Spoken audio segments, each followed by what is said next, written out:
First, new at 6 from the Target 12 investigators, a Providence man convicted of manslaughter in 2017 is slated to be released a decade after police discovered the body of a North Providence woman in a maintenance closet. Target 12 investigator Alexandra Leslie uncovered new details about what may have happened to the victim and joins us now in studio with what she's learned.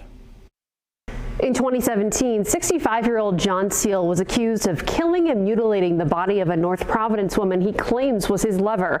On Monday, over the objections of the Attorney General's office, the parole board voted to release Seal from custody in just 2 years. 65-year-old John Seal has been behind bars at the adult correctional institutions in Cranston for the last 8 years. The Providence man, who has a criminal history dating back to at least 1983 in Rhode Island, was arrested by state police in September 2017. That's when investigators found the body of missing North Providence woman Judith O'Brien inside a maintenance closet of Seal's Providence apartment. Police believed he was the last person to see her alive. 6 months later, a grand jury indicted Seal on 1 count each of mutilating a body and first-degree murder. Though Seal remained behind bars, the case stalled amid the COVID-19 pandemic, and in August 2023, Seal pleaded guilty to a lesser charge of manslaughter in exchange for the mutilation charge being dropped.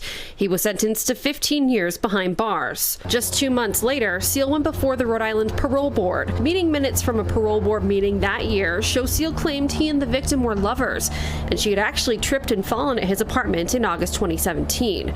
He told the board he was not aware of her death or condition until the next day, when he panicked and chose to hide the body from her family and authorities. The Rhode Island Attorney General's office sent a letter that year urging the board to deny Seal's parole application, citing inappropriate behavior once incarcerated, including being under the influence of drugs or alcohol. On Monday, Seal tried again, and despite objections from the AG's office, again, the board granted Seal parole with a release from the ACI in April 2027. Reasons behind the decision and the timeline have not yet been made public. Seal's attorney tells me he believes Seal is truly remorseful and has earned his release, and that he'll continue in his recovery and his faith. With the Target 12 investigators, I'm Alexandra Leslie, 12 News.